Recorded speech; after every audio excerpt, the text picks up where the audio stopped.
What is up, guys? Welcome back to the J Square GridIron Podcast. Here with you, checking in wherever you may be listening, Facebook, YouTube, wherever we may have uploaded this. You'll find it eventually. But guys, welcome to season 1, episode, I believe six or five, no matter. But guys, joined as always by Jake, and got Mark coming back for a third time. We liked him so much, we were like, screw it, let's bring him back. So, Jake, Mark, how we doing, guys? A little tired, but we're getting through. It's been a stressful week with school, but it's good to see things are rounding out. We've had football basically every night this week. I think it's the first time this happened in a while, so blessings there. But we're heading into the weekend. Week, was it 6 of the NFL season? I'm excited. Yeah, and Mark, welcome back in, man. Hey, glad to have you back. Glad to see you, man. How you doing, man? Welcome back. Appreciate to be back. Glad to be with you guys here on a Friday afternoon, unlike a typical Thursday. That's fine. No, nothing wrong with that. Sorry, my connection cut out there. But yeah, high school sports been going. A lot of great football has been played. A lot of news as well coming up in the football league as well. A lot more COVID issues as well. A lot of exciting, interesting stuff, which we're going to be touching on here in a few minutes. Yeah, and Mark, you kind of kicked the can for me. Kind of took the spotlight from me. Yeah, guys, if you guys don't notice, we're recording. Usually I do what I can to get these podcasts up and loaded, or these recordings up and out to you guys, usually right away. But luckily this week, and, in a way, fortunate enough, we didn't have Thursday night football, so we didn't necessarily have to worry about our recording last night, which is a good thing because all of us were kind of busy at some point last night. And, but we did have Tuesday night football, which was awesome. But like I said, no Thursday night games last night. But guys, gonna change it up a little bit. Let's talk a little bit of news first before we get into the games and everything, because a lot of things happen. And I think we got to address the huge elephant in the room. Le'Veon Bell, for those who do not know, the Jets screwed up again. Normally we're saying that all the time. All right. They were supposed to release somebody. Not going to mention any names. Adam Gase, you know who you are. Oops, said it too loud. Don't care. But nonetheless, they released, in my opinion, a very high-quality running back in Le'Veon Bell. Oh, now, this was going to vary the show multiple times this week, depending on how we talked on it. Honestly, Le'Veon and the Chiefs made it easier. Guys, Le'Veon Bell, 1-year deal. He's with the Chiefs. Patrick Mahomes gets another weapon, and just when you thought the Kansas City Chiefs couldn't get any more deadlier, they did. Hey, Jake, I'm going to start with you. What does this move mean for Kansas City and the rest of not only the AFC West, but the entire AFC West in general?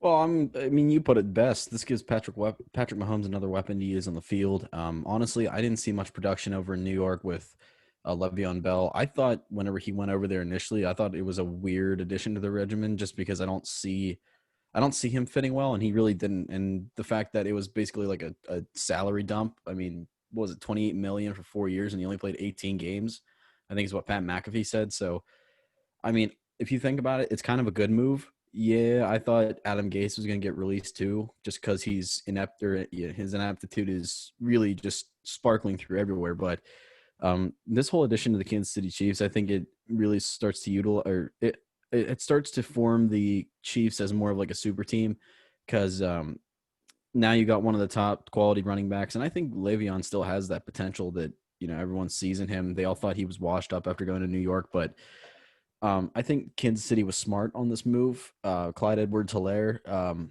not really living up to expectations. I mean, he's been very quiet the past few weeks. I mentioned on our last episode that he was going to be my fantasy bust for the week, and he was. So he started off strong and then just gradually hasn't really reached full potential yet in his rookie season. So they needed that veteran approach in the backfield, and I think Le'Veon's got what it takes. And we all know Le'Veon is willing to play for a winning team, and I think that was the whole motivation thing over there in New York. He wasn't willing to play because the Jets are the Jets, obviously. So I think you put him into a winning environment with Kansas City. I think that gives him more potential to really break out, get back to the old Le'Veon that we know. And I think it's going to shake up the AFC West, because now, I think one of the things that I saw was that teams were starting to find like the Chiefs' weaknesses on the field, and now that you bring in the X factor in Le'Veon Bell, that now opens a whole new avenue to take and another reason for them to study film as hard as they have been. So I think this move actually really works well. I will admit it was kind of disappointing to not see him go to Miami, only because of his partying past and his album release was in the Florida area. So that, and I thought it would have been funnier to see him go to another terrible team. But I if I'm being honest, I do like this move for him going to Kansas City, and they only got him for a 1-year contract, so very much a prove it deal. He won't be in action this week, but I think this is a smart end from both sides. And I think Le'Veon's going to really shine, and I think he's going to be the Chiefs' next long-term running back. Absolutely, absolutely. And fantasy owners, you would want him to play this week because they're facing Buffalo, and we obviously know Buffalo does have a weak run defense. The Titans proved that on Tuesday. It's so weird saying that, but Titans proved that against the Bills on Tuesday and everything. So definitely, you probably fantasy owners wanted him, but Le'Veon's going to get to sit on the sidelines this week and kind of just see what's up, see what's going on. Mark, I want to get your take on it because I'm not going to lie. For those who don't know, I am in a fantasy league with Mark, and he had a very interesting take. He said he was going to go to the Rams. Mark, you got the West part right. Wrong division, wrong team, though, man. But I mean, hey, we both said it. I said it in the group chat. I said I think he's going to want to go to a contender, and he did more than that. So, Mark, elaborate on this, man. And what do you think of Bell going to the Chiefs? Sure, absolutely. So let's touch on a point that Jake brought up of Le'Veon Bell being on a winning team. If he wanted to be on a winning team, he could have stayed in Pittsburgh and not have had all the bad blood there. But he decided that wasn't good enough for him.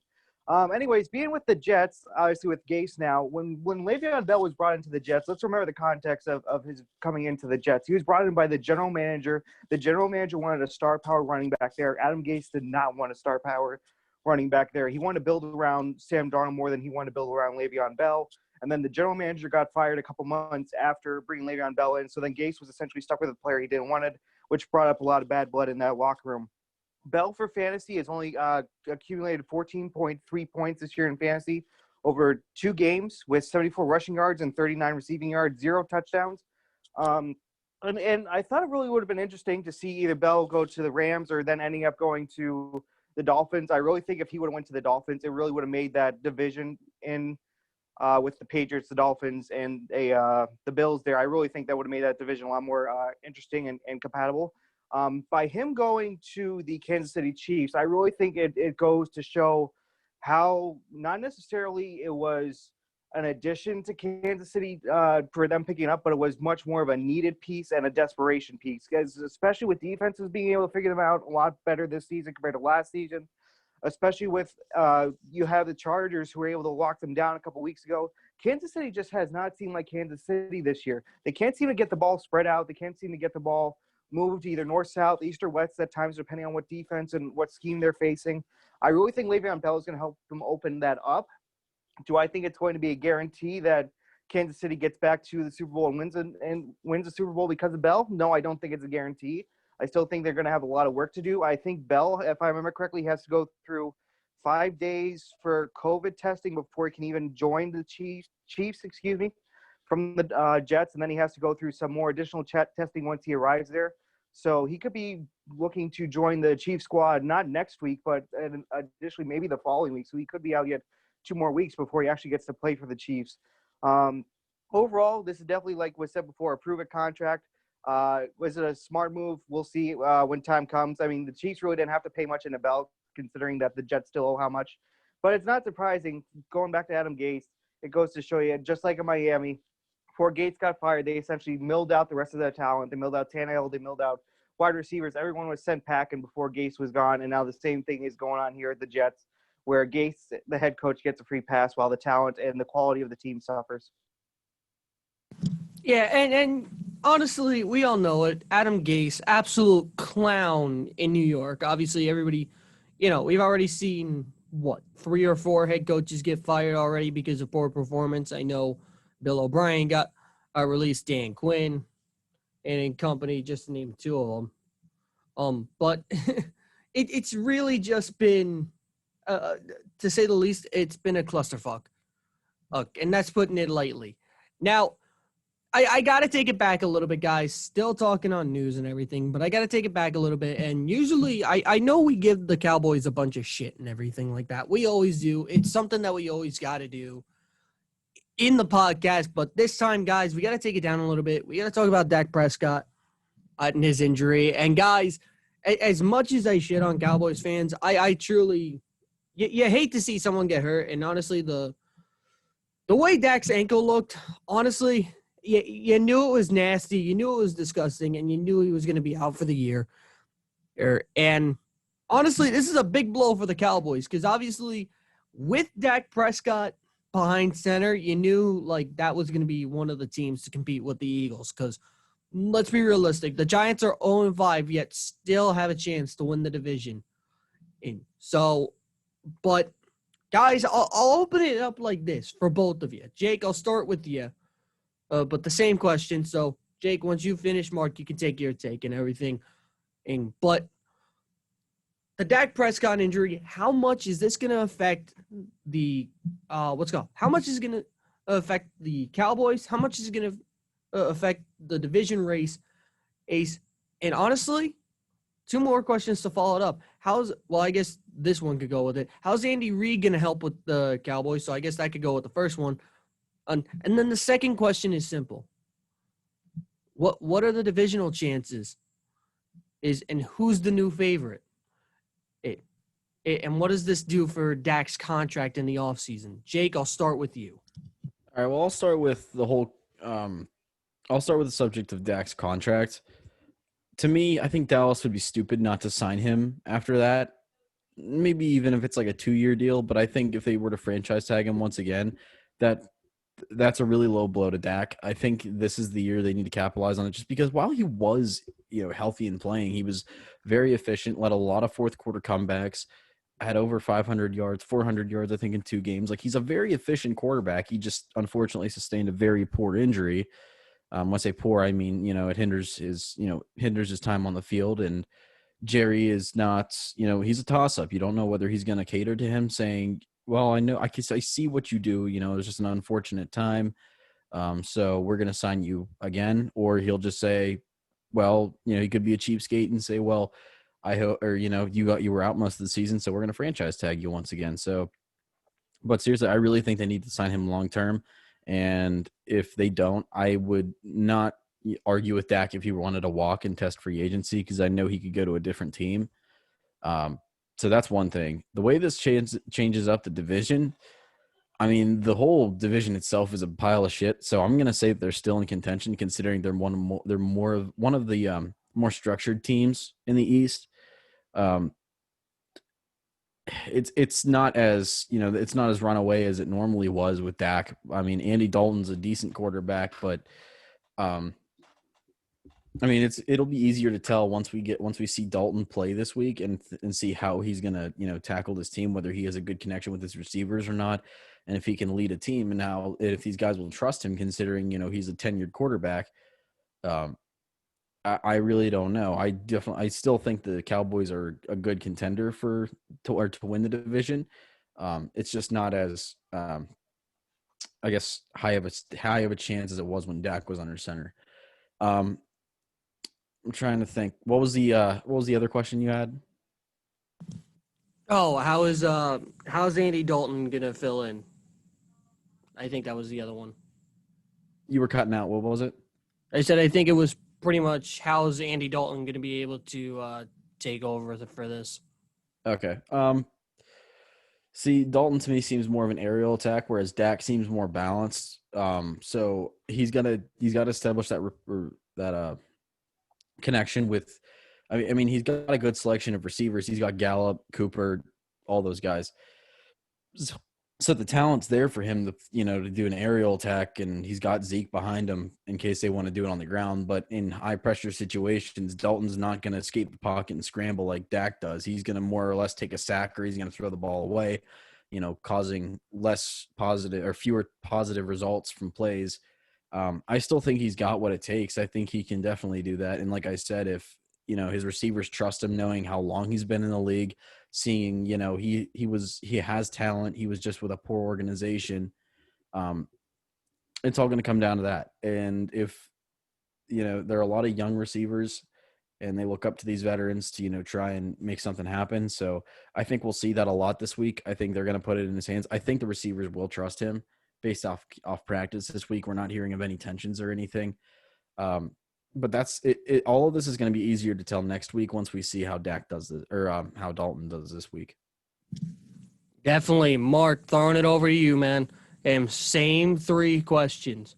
Contract situation. How's Andy Dalton going to play behind center now? Oh, and what does this do for the division? Well, touching on the division real quick, I think if the Giants were 0-16, they would still have a shot at the division. That's just how bad this division is. And, we could attest to this based on years of play in this division. As for the division, I think Dallas still has the best quarterback in the division. I still like Andy Dalton better over Carson Wentz.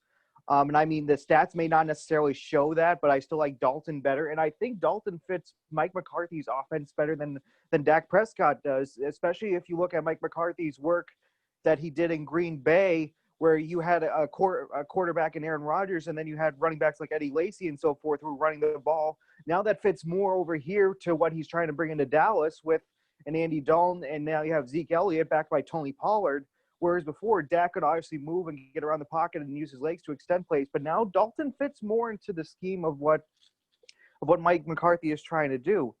And it's also interesting as well because, yes, we know that Dak is a 4th-round pick, and he's done all these great things for the Cowboys and for these contract issues. But let's not forget as well, over this past summer, Dak Prescott decided to have a large gathering of about 40 or 50 people at his home in Texas, and the police were called. And there was this huge spout in between himself and Jerry Jones' son, and all this stuff that happened, and that contributed to the contract issues. I still firmly believe that Dalton's going to end up signing a franchise tag for next year, and then he's moving on. For me, I would like the ideal situation for me, I think, for Dallas would be signing Andy Dalton on to 3 or 4 year contract long-term, and then drafting a quarterback, say Trey Lance out of North Dakota, and bringing him in so we can learn under Dalton. And I think you just go that way. Build off Zeke right now and then keep working that way. As for the did I cover all your topics or did I miss one, GT? Andy Dalton taking over. I got trying to remember division and the contract situation. Did you touch on them? I think you did.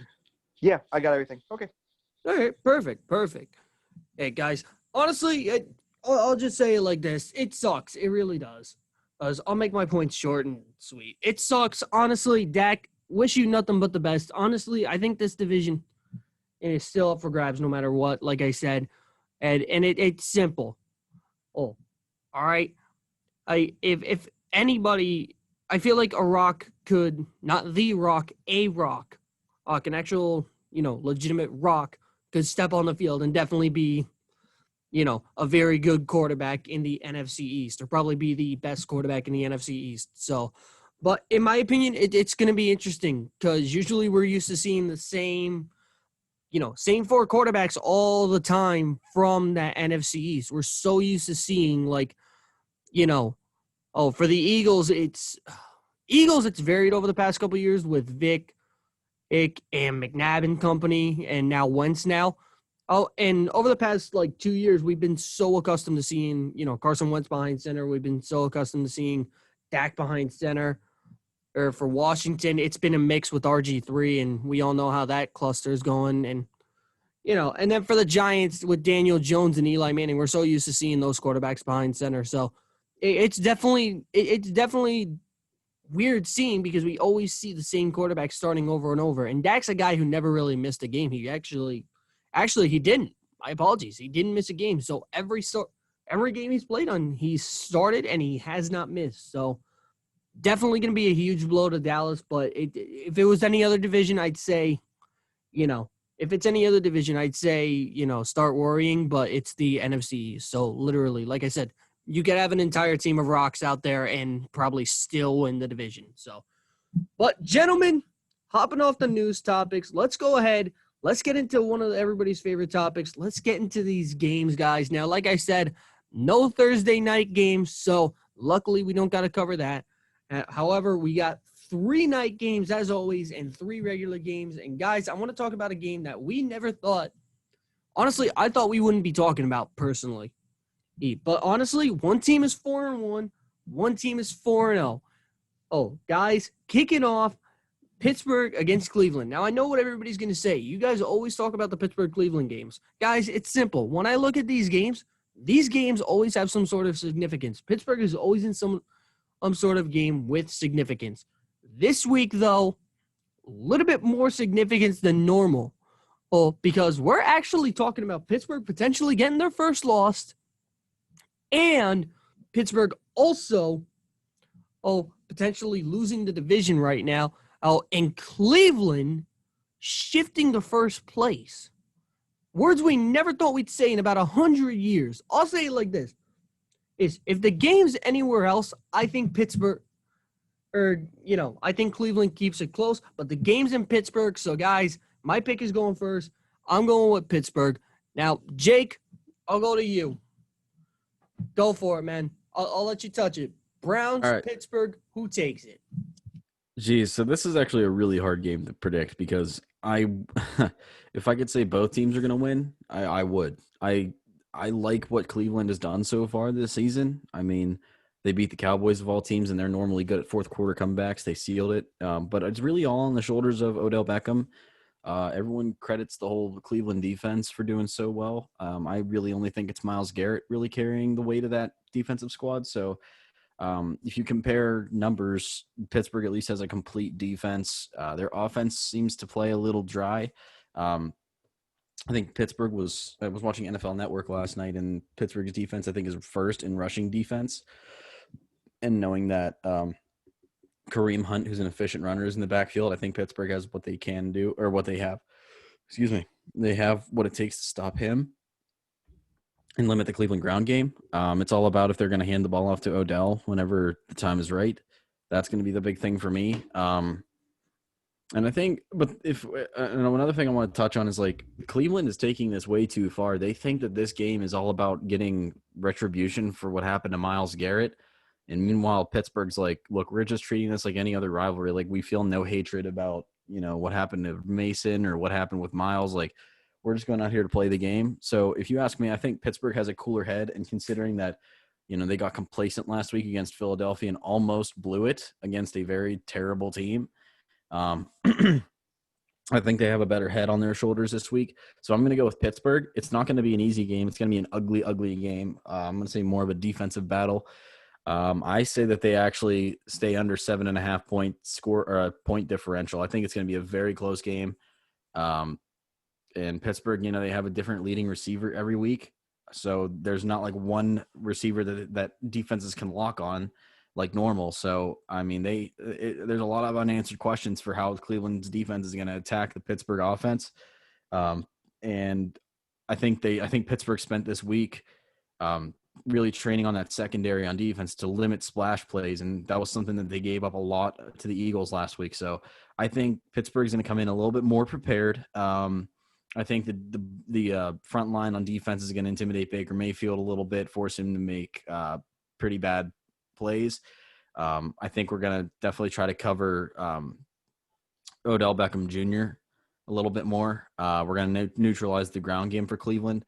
And honestly, I think Pittsburgh comes away with it. Very low score in competition, low point differential. It's going to be a good one, but I think Pittsburgh takes it to 5-1 or 5-0, I should say. All right. All right, Mark, I'm going to turn this over to you, man. You were contemplating all week as to who you wanted to go with for this one. And Mark, have you come to a consensus, man? Consensus, I wouldn't say that's the right word. I'm just going to end up picking one off the top of my head as I go through and talk with you guys here. This is definitely going to be a defensive battle. Pittsburgh's defense is ranked 4th in the NFL. Cleveland's is 7th. The quarterback-wise for the NFL this year, Pittsburgh under Ben Roethlisberger is 20th. Baker Mayfield is 24th. We know that Baker's been having issues this week. being listed as questionable for whatever injury it is. I can't remember exactly what it is off the top of my head. Both these teams have had an interesting and challenging schedule up to this point. Cleveland's faced Baltimore, Cincinnati, Washington, Dallas, and Indianapolis. And then you go ahead and back that over to Ben Roethlisberger, and he's faced so far the New York Giants, Denver, Houston, bye week, which should have been Tennessee, by the way, which is a win that Pittsburgh should have had. That really teased me off there. And then Philadelphia. They each had some really good games and some really bad games in their schedule. I think Pittsburgh is definitely a team that is better adapted to handle a diverse situation, whether they get up or they get behind in a football game. And especially you guys were touching on before how Pittsburgh has been really focused, been treating this like a traditional rivalry game. Yes, these rivalry games here in the AFC North is probably one of the hottest games to watch between any of these four teams when they face each other. But with that said, and them going back and the Browns trying to get essentially retribution for Myles Garrett, listen, you're not facing Duck Hodges or Mason Rudolph or anyone else. You got Big Ben Roethlisberger out there who's not afraid to go ahead and throw the deep ball when needed. He knows how to pick apart that Cleveland Brown defense. He's seen them so many times, and he knows how to work them. And then the same token to that with Baker Mayfield, I still think you have a quarterback here who's still, yes, he's learning in a new system that's now brought over. They're now starting to come into their own. Cleveland's really now starting to find their identity. And if they can use the running game to help build from Baker Mayfield and use screens, use run pass options and stuff like that, bootlegs, if they can make that successful, Baker Mayfield will not necessarily be the one that this game rests on. It'll be more the running game. So can Pittsburgh stop Cleveland's running game at the end of the day? Yes, they can, absolutely. Their run defense is stout, that steel curtain. I'm going to go with Pittsburgh on this one. All righty. Now, next one I got to talk about, guys, as my stupid meeting thing just popped up. That we got 10 minutes left, so we'll try and knock this out in 10 minutes. It's guys, let's go ahead. Let's talk with Chicago against Chicago against Carolina. Guys, CMC, Christian McCaffrey, everyone is saying that his activation is not imminent, but it's a possibility. So honestly, either way, games in Carolina, Bears coming in 4-1 with off the back of Nick Foles. Guys, who knocks it out? I personally, this one, I'm taking Chicago. Well, I'll oppose that one. I think it's the first time JT and I actually have contradicting thoughts about games. I think Carolina upsets the Bears. I mean, really, they are just on a hot streak. Teddy Bridgewater looks efficient under center. Robbie Anderson has been a steal of a signing in the offseason. Miles Davis is actually looking pretty good. So I think Carolina has what it takes, and everyone thought they were going to be down and out this season. No, I think they're going to establish dominance this season by beating the Bears. Mark, quick pick. Let's go, man. Who you got? Bears, Panthers. Yeah, we'll keep it quick. Absolutely. Bears have the 11th defense. Carolina has the 18th. St. Nick is rated at 31st overall QB. Teddy Bridgewater is ranked at 14th. Carolina is going to get this win at home, and Mac is not going to be able to do anything about it. All right. Kind of going a little bit rapid fire. Sorry about that, guys. Simply because of the fact that, Zoom likes to put a stupid hold on meetings and everything. So we'll definitely get that fixed for next time, though. Usually we're not rushing like this. This one, you know what? I'll give this one. We can take a little bit of time. Now we got to make this one quick because 8 minutes left. Packers, Tampa Bay, guys. Rodgers, Brady. Who gets the better of it? I'm gonna say it like this. This season, there looks like there's no stopping with Aaron Rodgers. So I got to go Green Bay. Jake. I'm going upset once again. Tampa Bay, I think, is going to have a hot week against the red-hot Packers. Man, I hate that saying. And just as I hate hearing that saying more than I hate it being announced. Mark. I'm right there with you with not liking that. Listen, Tom Brady has way too many people injured right now for his wide receiver core and his running back core. His best weapon right now is Gronkowski, who is still, I think, questionable. Last I checked on the stats. Packers all the way. I really think this is Rodgers' game where it plays into his own and where he really excels at picking apart this Tampa Bay defense. All right. Getting into the night games, knocking out these three real quick, and then we'll knock out some. I guess we'll do some sleepers and busts, and those will be a hot take. So, 49ers, Rams, your Sunday night game. Guys, 49ers have been playing like shit. I'll just put it like this. I think the Rams come into San Francisco and absolutely just take care of the depleted 49ers. Yeah, I agree. I think the Rams are going to absolutely just wall up the 49ers. I think Cam Akers finally has a breakout game, and we're going to see a big scoring game from Los Angeles. Yeah, another classic Battle of the Bay game here between the Rams and the Niners. Rams definitely have the advantage all over. Jimmy G just came back from injury a couple weeks ago. Looks absolutely terrible. Goff has been absolutely fantastic this year in fantasy and on the field. Going Rams all the way. All right, now the game that was supposed to be Thursday night football, but got changed due to COVID and everything. Now it's Monday night at 5 o'clock, guys. You get to eat some food while watching probably the a potential game of the year. Guys, Buffalo for the first time last week looked mortal against Tennessee. They go up against Kansas City, who also looked mortal against Oakland or Las Vegas, whatever. Or still weird to say that. Guys, Jake, I'll let you take this one. I'm going Kansas City personally. I'm going Kansas City too. Josh Allen and the Bills looked depleted last week, and I think the loss to the Raiders was a pick me up for Kansas City, a little slap it into reality, saying, "Hey, we got to play our best ball week in and week out." Pat Mahomes is committed to the craft, so I think they're going to come out and bounce back this week. I mean, yeah, I would look depleted too, especially if my schedule got screwed around and now I had to play on a Tuesday night of all nights. Seriously, that should have been a game that Tennessee had to forfeit. Buffalo's going to take this win. They're going to be fired up, especially after suffering not only a defeat, but you could argue it was a humiliating defeat to the Tennessee Titans. Buffalo wins at home against the Chiefs. Yeah, and again, we don't mean to be going rapid fire and everything, but unfortunately, I also got class in a little bit. So, but yeah, just kind of making these go quick. And guys, real quick, Andy Dalton's first test at home, Monday Night Football. Cardinals, Cowboys. Honestly, that Arizona offense has been looking phenomenal. In my opinion, it's been looking spot on. And honestly, this is going to be a tough test for Andy Dalton. I think he gets a fail in this one. But also keep in mind, Cowboys probably going to be looking at that Eagles-Ravens game just to keep a check on that Eagles team and just to make sure that they can keep first place in check. So, but for me, this one, it's Arizona. I think, like I said, I think Andy Dalton fails his first week. Yeah, I say Arizona comes out victorious, although I don't say Andy Dalton has a tremendous fail. I think what he's going to do is play strong through 3 quarters and then have a sudden collapse in the fourth. Kyler Murray's going to get some momentum and make a come-from-behind victory for the Cardinals, but Arizona all the way. If anyone's going to fail, it's going to be Dallas's defense here. I really think the Red Rifle comes home. He's going to have his first starting game with Dallas, the former TCU prodigy there. I really think this is an offensive game where Dalton is going to shine and show us what a smart move Dallas did in the offseason, bringing Andy Dalton in. I'm going to take Dallas in this game. As long as their defense and special team doesn't screw up too badly, I really think Dallas can pull the win here.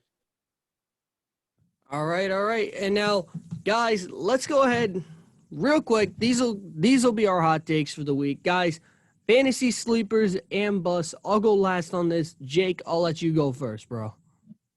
All right, thank you very much. I'm going to say oh, boy, sinus is draining. I'm going to say DeAndre Swift is the breakout candidate for the week. They're going against the Jacksonville defense. Detroit, obviously. He's projected on fantasy to go 10.1 points this week. So that's going to be my sleeper. My bust, I have to keep going with Deebo Samuel. I have him on my one fantasy team.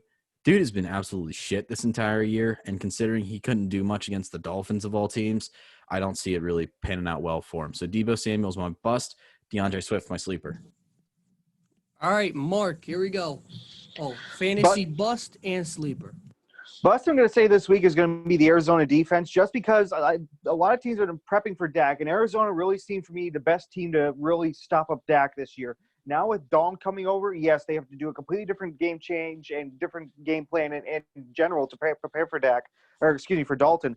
Do they have enough time to do it? Yes. Do I think they're going to be as successful as they possibly could be? No. With that said, that's going to run right into my sleeper. I really think Dalton's going to have a good game. I don't think he's going to have a great game. But I think he's gonna have a good enough game to help put Dallas over the edge to win the game against the Cards. All right. So what's same game there? All right. For me, it's gonna be simple. My sleeper is honestly gonna be somebody that everybody's gonna say he did fantastic last week, but this week he's gonna do absolutely diddly shit. Honestly, I'm going with my boy Chase Claypool. 4 touchdowns last week. Everybody's gonna say he's on a high and everything like that. Say he's gonna fall off. I think this week he jumps right back into the ship and does what he's supposed to. Oh, and then for my fantasy bust, honestly, I'm going with the guy he's projected for only 10 points this week. But honestly, I think he's going to get less than that, and he's pretty much been upgraded to a starter in the Jets organization. I got to go with Frank Gore. Honestly, not really the same production we've seen over from him from the past couple of years. And honestly, he's projected 10 points. He could be going up, but honestly, I think ESPN should start rating him down. Frank Gore is not the running back that we used to see, guys.